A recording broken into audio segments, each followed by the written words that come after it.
Corona virus, जिसे SARS-CoV-2 भी कहते हैं और जिससे हुई बीमारी को कोरोना वायरस डिजीज कोविड-19 भी कहते हैं, वो असल में शुरू हुआ था दिसंबर 2019 के पहले हफ्ते में। और वो जगह जहां पर सबसे पहले कोरोना वायरस की आने की खबर मिली वो है south China Wuhan sea food market. इस मार्केट में हर तरह की मीट और एनिमल प्रोडक्ट्स को बेची जाती थी, जैसे कुत्ते का मीट, चिकन, सुअर, सांप, चमगादड़ एक्सेट्रा, सब एक ही जगह। चाइना वुहान की सी फूड मार्केट को इस कोरोना वायरस आउटब्रेक का स्टार्टिंग पॉइंट माना जाता है। बात यह है कि असल में कोरोना वायरस इससे पहले जानवरों में पाया जाता था और ये जनरली जानवरों में पाया जाने वाला ही वायरस है। और जिस मार्केट में इतने सारे तरह के एनिमल प्रोडक्ट्स को एक साथ रखा जाए तो ये सिचुएशन वायरस को एक चांस दे दिया कि वो जानवरों से इंसान में जंप कर सके। और 2019 के दिसंबर के महीने में एग्जैक्टली यही हुआ। आपके मन में एक सवाल आएगा कि आखिर इतने सारे जानवरों में से किस जानवर से कोरोना वायरस आया होगा। तो एक्सपर्ट्स के हिसाब से ये बैट्स यानी चमगादड़ों से ही निकला और किसी एक इंसान को सबसे पहले संक्रमित किया यानी इन्फेक्ट किया, और उसके बाद ये वायरस बाकी इंसानों में भी फैलना शुरू हो गया और ऐसे एक चेन बन गया। दिसंबर के पहले हफ्ते से लेकर जनवरी के पहले हफ्ते तक यहाँ पर हाहाकार मचा। उसके बाद 1 जनवरी को उस मार्केट को शट डाउन कर दिया गया, बंद कर दिया गया। चाइना के साइंटिस्ट ने जब इस वायरस की जेनेटिक कोड को देखा जो कि इसके अंदर मौजूद है, तब वो बैट यानी चमगादड़ों से बहुत ज्यादा सिमिलर पाया गया, जिसका मतलब ये वायरस बैट यानी चमगादड़ों से ही निकला है। पर जर्नल ऑफ मेडिकल वायरोलॉजी के साइंटिस्ट ने जब एक और रिसर्च किया जो कि कुछ दिन बाद की गई, तब उन्हें ये पता चला कि ये कोबरा सांप को रिजेंबल करते हैं। मतलब ये चाइना के उसी मार्केट में मौजूद और बेचे जाने वाले कोबरा सांपों से निकला है। तो इससे कई लोग ये भी स्पेकुलेट कर रहे हैं कि ये मल्टीपल एनिमल से आया है, क्योंकि इस मार्केट में सांप और बैट यानी चमगादड़ और भी कई जानवरों को साथ में सेल किया जाता था। पर बात यह है कि अभी तक चाहे जितने भी रिसर्चेस की गई हो, अभी तक कोई कॉन्क्रीट एविडेंस नहीं निकला है, कोई श्योर जानकारी नहीं है कि ये वायरस कहाँ से आई। बाद में पब्लिश की गई कई सोर्सेस ये बताती है कि ये चमगादड़ या सांप नहीं, कि ये वायरस का कोई और अननोन ओरिजिन भी हो सकता है। ये किसी अनजान सोर्सेस से भी आई होगी, जिसके बारे में अभी तक किसी भी साइंटिस्ट को नहीं पता। तो चाइना में उस वायरस के फैलने के बाद एक के बाद एक लोगों को लक्षण यानी सिम्टम्स दिखने लगे। तो उसके बाद चाइना के एक डॉक्टर जिनका नाम था डॉक्टर ली वेन, उनके पास कोरोना वायरस के सबसे पहले कुछ पेशेंट्स को भेजा गया इलाज करने। और वायरस के इंस्पेक्शन के बाद ही डॉक्टर ली को समझ आ गया कि ये एक नया वायरस है जो कि आज से पहले इंसानों में कभी भी नहीं देखा गया और इसके प्रॉपर्टीज के बारे में हमें कुछ भी नहीं पता। तो उन्होंने अपने डॉक्टर्स के ग्रुप में इस वायरस के बारे में सबको चेतावनी दी और इसको लेकर सीरियस होने को कहा, क्योंकि बाद में जाकर ये बहुत भयंकर रूप से फैल सकता है, उन्होंने कहा। पर जैसे ये बात फैलने लगी तभी डॉक्टर ली को अरेस्ट कर लिया गया वहाँ की गवर्नमेंट द्वारा, क्योंकि वहाँ की गवर्नमेंट को ये लगा कि ये झूठी बातों को बोलकर लोगों में डर पैदा कर रहे हैं। स्प्रेडिंग र्यूमर्स यानी अफवाह फैलाने के केस में उन्हें अरेस्ट कर लिया गया।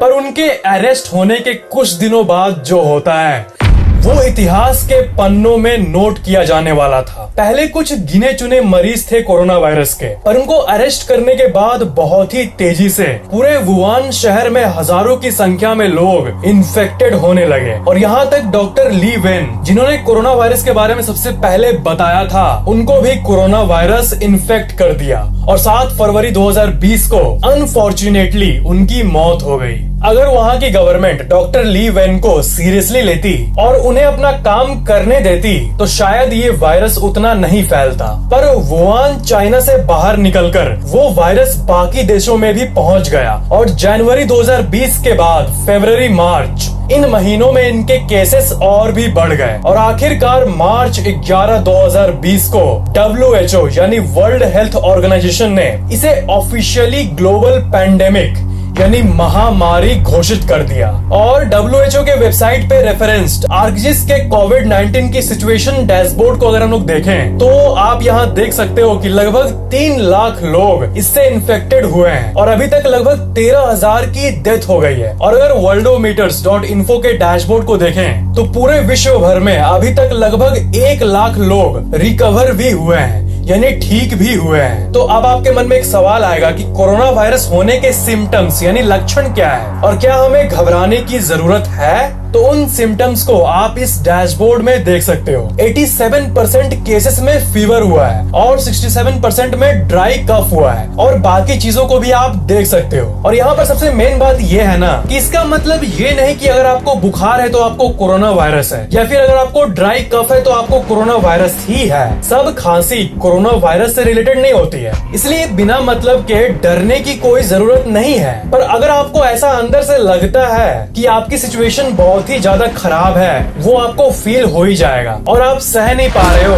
तब आप नियरेस्ट हॉस्पिटल में जाकर अपनी टेस्ट करा सकते हो। पर यहाँ पर सबसे जरूरी ये है कि आपको जानकारी हो, नॉलेज हो, ताकि आप सब कुछ को समझ पाओ और सेफ रहो, ताकि आपको हो ही ना और आपको हॉस्पिटल जाने की नौबत ही ना आए। पहले आपको ये जानने की जरूरत है कि आपके शरीर में जनरली 2 टाइप के इन्फेक्शियस बीमारी होते हैं, बैक्टीरियल इन्फेक्शन और वायरल इन्फेक्शन। बैक्टीरियल इन्फेक्शंस जैसे स्ट्रेप थ्रोट जो गला खसखस करता है, ear infection, urinary tract infection जिसे UTI भी कहते हैं, एक्सेट्रा, ऐसी बीमारियां। और दूसरी है वायरल इन्फेक्शंस जैसे common cold, influenza, chicken pox, HIV, corona virus, AIDS etcetera. तो फैक्ट ये है कि बैक्टीरियल इन्फेक्शंस जो होते हैं, जो बैक्टीरिया से होते हैं, उसके लिए क्योर साइंटिस्ट ने निकाल लिया है और लगभग हर तरह के बैक्टीरिया से हुए बीमारी को हम लोग ठीक कर सकते हैं। पर जब वायरल इन्फेक्शंस की बात आती है, वायरस की बात आती है, तो नॉर्मल सर्दी लगना,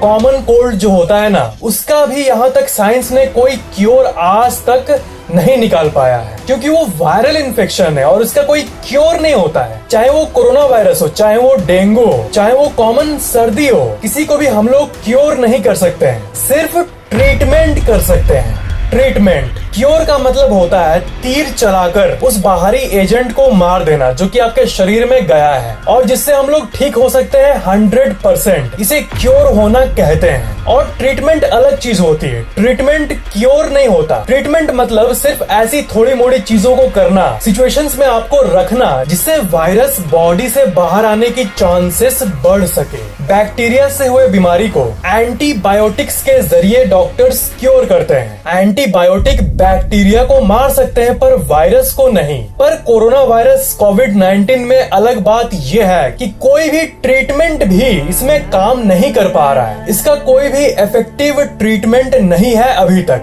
भविष्य में होगा या नहीं ये हम नहीं बता सकते अभी, पर अभी तक तो नहीं है। कोरोना वायरस एक वायरस से होता है, न कि बैक्टीरिया से होता है, जैसे कि हम लोगों ने अभी जाना। और नॉर्मल सर्दी खांसी जो कि वायरस से ही होता है, उससे कोरोना वायरस अलग इसलिए है क्योंकि ये बहुत जल्दी फैलता है लोगों में। तो अगर इसको हराने की बात करें तो आखिरकार एट दी एंड बॉडी ही अपने इम्यून सिस्टम से वायरस को हटाता है। बाहरी रूप से हम लोग कुछ नहीं कर सकते, जो कर सकता है आपका शरीर कर सकता है, आपका इम्यून सिस्टम ही कर सकता है। जब तक साइंटिस्ट इसका ट्रीटमेंट न निकाल पाए, आपका इम्यून सिस्टम अगर स्ट्रांग हो तो वो सिर्फ कोरोना को ही नहीं बल्कि किसी भी वायरस को हरा देगा। पर यहाँ पर आपके मन में एक और सवाल आ रहा होगा कि क्या होता है अगर ये वायरस किसी इंसान के शरीर में घुस जाए। वायरस कुछ और नहीं बल्कि सिर्फ एक गोल सा ऑब्जेक्ट होता है बेसिकली, जिसके अंदर जेनेटिक मटेरियल्स होते हैं और ये अपने आप को तभी मल्टीप्लाई कर सकते हैं जब ये किसी लिविंग बीइंग जैसे इंसान के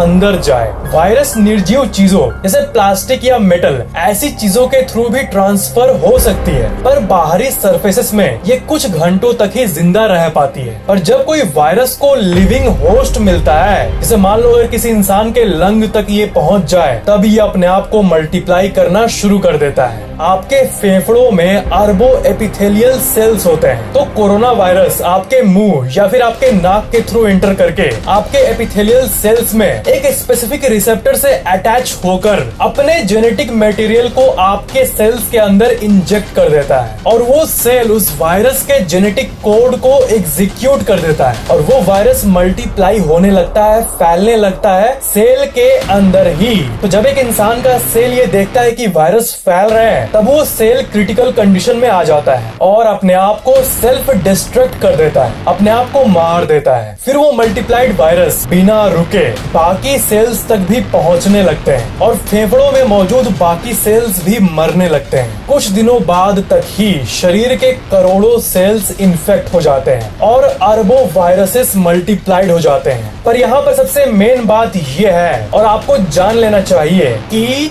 तब एक सोल्जर की एंट्री होती है जिसे कहते हैं आपका इम्यून सिस्टम, यानी आपके बॉडी की रोग प्रतिरोधक सिस्टम। अगर किसी का immune system up to the mark है, हेल्दी है, तो वो सारे वायरसेस को मारकर शरीर के बाहर फेंक देता है। पर जिसका इम्यून सिस्टम उतना स्ट्रांग नहीं है, उनमें वायरसेस हावी हो जाता है और इम्यून सिस्टम अपना पावर लूज करने लगता है और अल्टीमेटली उनकी डेथ हो जाती है। तो इसलिए जिनका इम्यून सिस्टम स्ट्रांग है ना, उनको अगर कोरोना वायरस हो भी गया तो उनको माइल्ड सिम्टम्स यानी हल्का सा सर्दी खांसी आएगा और अपने आप ठीक हो जाएगा। पर जिनका इम्यून सिस्टम वीक है, उनको हॉस्पिटल में भी जाना पड़ सकता है, यानी क्रिटिकल केसेस।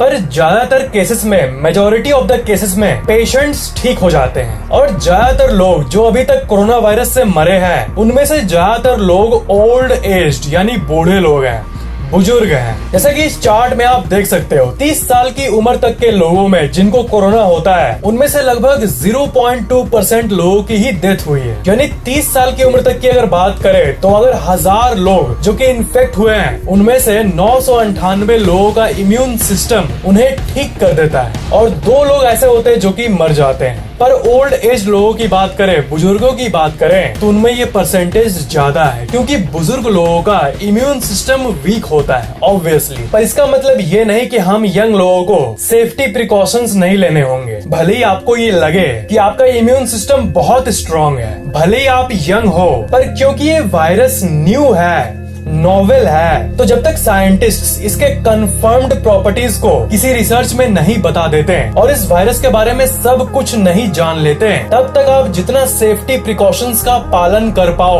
उतना करो। एटलीस्ट तब तक करो जब तक इसका कोई इफेक्टिव ट्रीटमेंट न निकले। तो सबसे प्रायोरिटी वाली बात कि कोरोना वायरस से सेफ होने के लिए क्या करें, आप क्या क्या कर सकते हो, क्या क्या पॉसिबल है। सबसे पहली बात, अपने इम्यून सिस्टम को स्ट्रांग रखो। इसका मतलब हरी सब्जियों को खाओ और जंक फूड को छोड़ दो। अपने डाइट पर ध्यान रखो। सबसे कॉमन चीज जो कि आप खा सकते हो वो है सिट्रस फ्रूट, जैसे लेमन, ऑरेंजेस एक्सेट्रा। ये साइंटिफिकली प्रूवन है कि इससे विटामिन सी बढ़ता है और विटामिन सी आपके इम्यून सिस्टम में मौजूद सोल्जर्स, जिन्हें व्हाइट ब्लड सेल WBC भी कहते हैं, उन्हें बढ़ाता है। और जैसा कि मैंने आपको बताया, हरी सब्जियां भी बहुत इम्पोर्टेंट है। और दूसरी बेस्ट चीज जो कि आप कर सकते हो वो है वॉश योर हैंड्स। सुनने में बहुत कॉमन लगे, पर ये one of the best things है जो कि आप कर सकते हो। आप किसी भी साबुन का यूज कर सकते हो। साबुन का यूज करने से क्या होता है ये देखो। कोरोना वायरस एक लेयर ऑफ फैट से घिरा रहता है, ठीक है। साबुन उस लेयर ऑफ फैट को ब्रेक कर देता है और उससे उस वायरस का पावर खत्म हो जाता है और वहां होते हुए भी वो आपको इन्फेक्ट नहीं कर पाता है और मर जाता है। और सोप से हाथ धोने के बाद आपका हैंड स्लिपरी बन जाता है और वायरस आपके हाथ से चले जाते हैं। तीसरा चीज है सोशल डिस्टेंसिंग, जो कि बहुत लोगों के लिए बहुत हार्ड होगा। मतलब घर से बाहर नहीं निकलना, पर ये एक्चुअली बहुत जरूरी है ताकि लोग इन्फेक्ट ना हो या फिर जिनको इन्फेक्शन है उससे आप तक नहीं आए और इन्फेक्शन कम से कम लोगों तक फैले। सभी देशों की गवर्नमेंट भी सबसे ज्यादा इसी पर ध्यान दे रही है, इसलिए इनका पालन करना बहुत जरूरी है। और हम लोग अगर शॉर्ट टर्म में देखें तो ये बहुत मुश्किल है, बाहर ना निकलना, सोशल डिस्टेंसिंग। पर लॉन्ग टर्म में देखें तो ये दुनिया के लिए बहुत फायदेमंद साबित होगा। इसीलिए जब तक ये कोरोना वायरस का कोई इफेक्टिव ट्रीटमेंट न निकले तब तक आप ये तीनों काम कर सकते हो, वो भी एकदम कॉन्शियसली। कोरोना वायरस को न फैलाने का पावर रियली आप ही के हाथों में है और मेरे ख्याल से जल्द ही इसका इफेक्टिव ट्रीटमेंट आ ही जाएगा। दुनिया भर के रिसर्चर्स इसी में लगे हुए हैं, इसीलिए सेफ रहो, हेल्दी खाना खाओ और अपने इम्यून सिस्टम की पावर को बढ़ाओ। आप मेडिटेशन, योगा और प्राणायाम भी कर सकते हो इम्यून सिस्टम को बूस्ट करने के लिए। अपने हाथों को साबुन से धोते रहो एटलीस्ट हर कुछ घंटों में। जो देश की गवर्नमेंट बोल रही है उसे मानो और अगर जनता मिलकर माने तो बहुत कुछ हो सकता है। और 22 मार्च 2020 को जो इंडिया में जनता कर्फ्यू था उसे देखकर, उसके सीन को देखकर ये एक्चुअली में फील होता है कि इंडिया में कितनी ताकत और यूनिटी है लोगों में। मैं आपको रिक्वेस्ट करूंगा कि इस वीडियो को शेयर जरूर कीजिएगा ताकि लोगों को ये टू द पॉइंट और यूजफुल जानकारी पहुंच पाए। Thank you so much for watching this video. Take care.